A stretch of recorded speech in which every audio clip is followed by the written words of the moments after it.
आप देख रहे हैं मौसम तक चैनल पर अगले 3 दिनों के मौसम पूर्वानुमान का बुलेटिन और मैं हूं देवेंद्र त्रिपाठी। आज 13 मई है। 13, 14 और 15 मई को कैसा मौसम रहेगा देश भर में, दोस्तों आइए जानते हैं। उत्तर भारत के भागों पर 15 मई को एक नया पश्चिमी विक्षोभ फिर से पहुंचने वाला है और इस सिस्टम के प्रभाव से, इस सिस्टम के सपोर्टिंग सिस्टम जो बने थे, ट्रफ या सर्कुलेशन, उनके कारण कुछ हवाएं यहां पर पहुंच रही थी। साथ में बंगाल की खाड़ी पर बने कम दबाव के कारण भी उत्तर की तरफ आने वाली नमी जब उत्तर के पहाड़ों से टकरा रही है तो उसके बाद उसको इधर उधर जाने के लिए स्पेस चाहिए और स्पेस, स्थान, रिक्त स्थान उसको मिलता है इधर, क्योंकि यहाँ पर अब हवाएं कमज़ोर होने लगी हैं। जैसे जैसे मानसून सीजन करीब आता है, उत्तर पश्चिम की जो हवाएं यहाँ पर आती हैं वो कमज़ोर होने लगती हैं। तभी बंगाल की खाड़ी और अरब सागर से नमी का प्रवाह ऊपर तक पहुंच पाता है। तो ये नमी फुटहिल्स से, यानी तराई वाले रीजन से बिहार और इधर नेपाल के बीच होते हुए, उत्तर प्रदेश नेपाल के बीच होते हुए आगे बढ़ रही है। तो यहाँ जो नमी थोड़ी बहुत इकट्ठा हुई उसके कारण कल भी बादल दिल्ली और एनसीआर तथा हरियाणा, पंजाब, राजस्थान, उत्तर प्रदेश के पश्चिमी भागों पर कई जगहों पर बने थे और ये बादल कुछ जगहों पर बरसे भी हैं। दिल्ली में शाम के समय, दिल्ली और साथ में गौतम बुद्ध नगर, बुलंदशहर और साथ में गुरुग्राम, फरीदाबाद, पलवल में कुछ जगहों पर बरसात हुई है। आगरा और मथुरा में भी थोड़ी बहुत बरसात हुई होगी। कमेंट में बताइए किन किन जगहों पर यहाँ पर बरसात हुई। कई जगहों पर संभावना थी, हालांकि बहुत ज़्यादा प्रोबेबिलिटी नहीं थी, लेकिन कुछ जगहों पर संभवतः फरीदाबाद के कुछ पोर्शन में तेज़ बारिश हुई होगी और साथ में आगरा, मथुरा की तरफ तेज़ बारिश हुई, क्योंकि बहुत स्ट्रांग हो गया था पैच। तो इस समय का जो सीज़न चल रहा है दोस्तों, दो महत्वपूर्ण बातें हैं। एक, बढ़ता हुआ तापमान और दूसरा, हवा जो नमी लेकर आ रही है।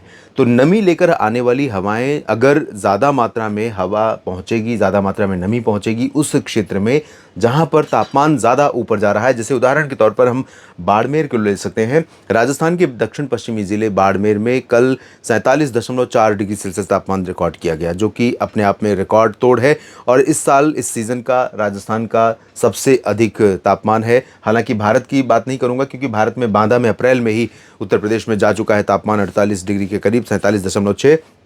तो यहाँ पर जो तापमान जिस रेंज में पहुंचा है, अगर यहाँ पर नमी इस समय पहुंच जाए तो यहाँ भी कई जगहों पर बादल बन सकते हैं और ऐसे ही थंडरस्टॉर्म क्लाउड बन सकते हैं। तो यहाँ दो ये महत्वपूर्ण चीज़ें जिसकी वजह से सिचुएशन बन सकती है। और आज की बात अगर मैं करूँ, फिर पहले इसके बारे में बात कर लूँ, इस कम दबाव के क्षेत्र के जो इंटेंसिफाई होगा, संभावना है कुछ जगहों पर कुछ आशंकाएं इस बात की भी जताई जा रही हैं कि साइक्लोन बन सकता है। हालांकि अभी वर्तमान तौर पर ऐसा लग रहा है कि ये क्योंकि कोस्टल रीजन के पास पहुंच गया है तो ज़्यादा सपोर्ट इसे नहीं मिल पाएगा और हो सकता है साइक्लोन ना बने।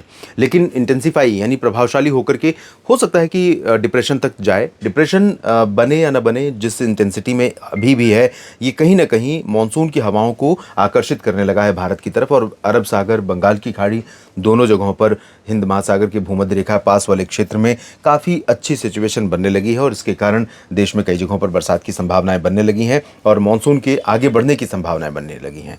तो फिलहाल अभी जो उत्तर भारत के क्षेत्रों में बादल हैं डब्ल्यूडी के प्रभाव से, कश्मीर से उत्तराखंड के बीच में और लद्दाख से गिलगित बाल्तिस्तान के बीच में कुछ स्थानों पर वर्षा हो सकती है। नीचे पंजाब और राजस्थान तथा हरियाणा, दिल्ली, उत्तर प्रदेश, इन भागों में अगर हम देखें तो यहाँ पर मेरठ, मुरादाबाद, बरेली और शाहजहांपुर, पीलीभीत समेत ये जो मध्य क्षेत्र है पश्चिम का, एटा, इटावा, फर्रुखाबाद, फिरोजाबाद, मैनपुरी, इन क्षेत्रों में और गौतम बुद्ध नगर, बुलंदशहर होते हुए गाजियाबाद, साथ में राष्ट्रीय राजधानी दिल्ली, गुरुग्राम, फरीदाबाद, पलवल, सोनीपत, पानीपत, करनाल, अंबाला, कुरुक्षेत्र, यमुनानगर, चंडीगढ़, इन भागों में कहीं कहीं पर हल्की वर्षा या बूंदाबांदी हो सकती है। और हल्की बूंदाबांदी की संभावना राजस्थान के उत्तरी जिलों में बीकानेर, श्रीगंगानगर, हनुमानगढ़, पंजाब और हरियाणा के शेष भाग और राजस्थान के भरतपुर, अलवर, जयपुर तक कुछ संभावनाएं बन सकती हैं। बहुत ज़्यादा चांसेस नहीं है, लेकिन कुछ संभावनाएं बन सकती हैं। गर्मी बहुत रहेगी, टेम्परेचर यहाँ पर हाई एंड पे ही रहेगा। गुजरात और महाराष्ट्र, मध्य प्रदेश में भी तापमान 45-46 के करीब पहुँच गया है और यहाँ पर कुछ कुछ जगहों पर ह्यूमिडिटी भी ऐड हो रही है अरब सागर से, तो इसके कारण सरफेस पर, तो इसके कारण यहाँ पर ये 45 डिग्री सेल्सियस तापमान 48 और 49 लगेगा। उत्तर प्रदेश के पूर्वी जिलों की बात मैंने कल की थी आज के पूर्वानुमान के लिए। आज अनुमान लगाया था कि यहाँ पर कुछ हिस्से ऐसे होंगे जहाँ लखनऊ और अयोध्या, हो सकता है कि वाराणसी, जौनपुर, प्रतापगढ़, प्रयागराज और कानपुर तथा फतेहपुर, इन भागों में भी कुछ स्थानों पर बादल पहुंचे। अभी नहीं लग रहा है कि ये बादल पहुंच पाएंगे। ज़्यादा इंटेंसिटी ना तो बादलों के बनने की दिख रही है और ना ही जो हवा यहाँ पर पहुंच रही है प्रचुर मात्रा में नमी यहाँ पर पहुंचा पा रही है। टेम्परेचर तो बढ़ेगा, फिर भी मैं रूल आउट नहीं करूंगा। नमी अगर थोड़ी बहुत पहुंची तो कुछ बादलों का पैच टुकड़ा बनेगा और वो शाहजहांपुर, पीलीभीत होते हुए आगे बहराइच, बरेली, बहराइच और गोंडा बस्ती, लखीमपुर खीरी, सीतापुर, इन भागों पर और लखनऊ की तरफ बढ़ सकता है। तो कुछ जगहों पर यहाँ बरसात हो सकती है आंधी तूफान के साथ, बादलों की गर्जना के साथ। शेष उत्तर प्रदेश में ड्राई रहेगा। अभी फिलहाल प्रयागराज समेत पूर्वोत्तर क्षेत्रों, पूर्वी क्षेत्रों में गर्म मौसम रहेगा।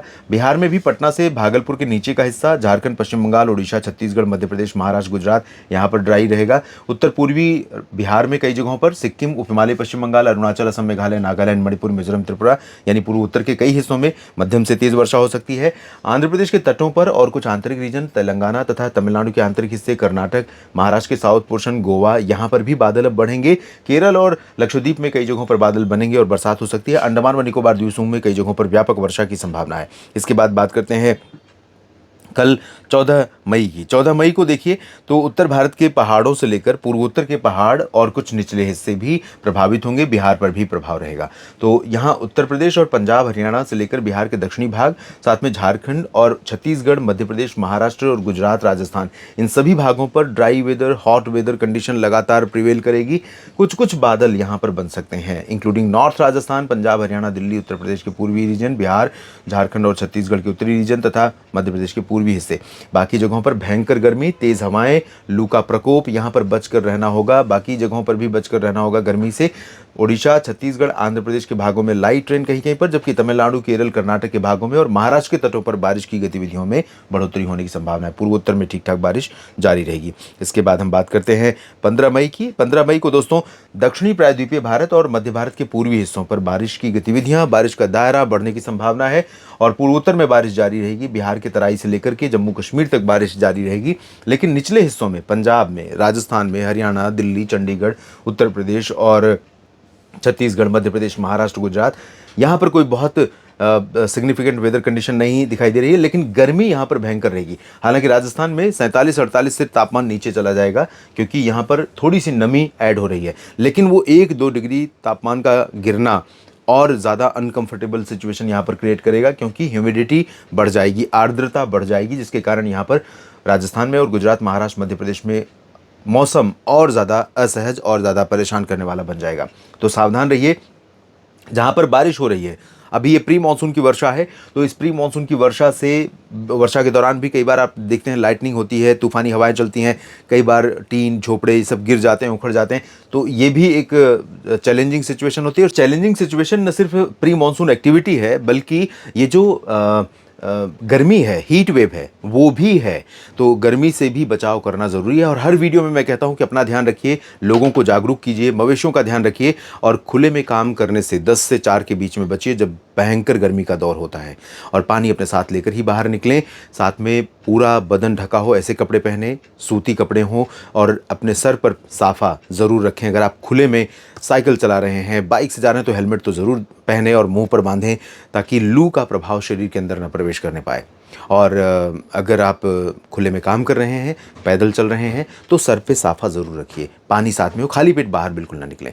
इस अपडेट में भी इतना ही। लगातार मेरे साथ बने रहिए मौसम तक और न्यूज़ मीडिया मंच यूट्यूब चैनल पर। इन दोनों चैनलों को सब्सक्राइब करिए और साथ ही मौसम तक फेसबुक पेज को फॉलो करिए, जहाँ पर मौसम का हर अपडेट, मानसून की हर चाल के बारे में हम बात करेंगे। जो भी प्रभावित करने वाले फैक्टर हैं मानसून को या मौसम को, उन पर अब नज़र रहेगी और लगातार आपको अपडेट करता रहूँगा। धन्यवाद।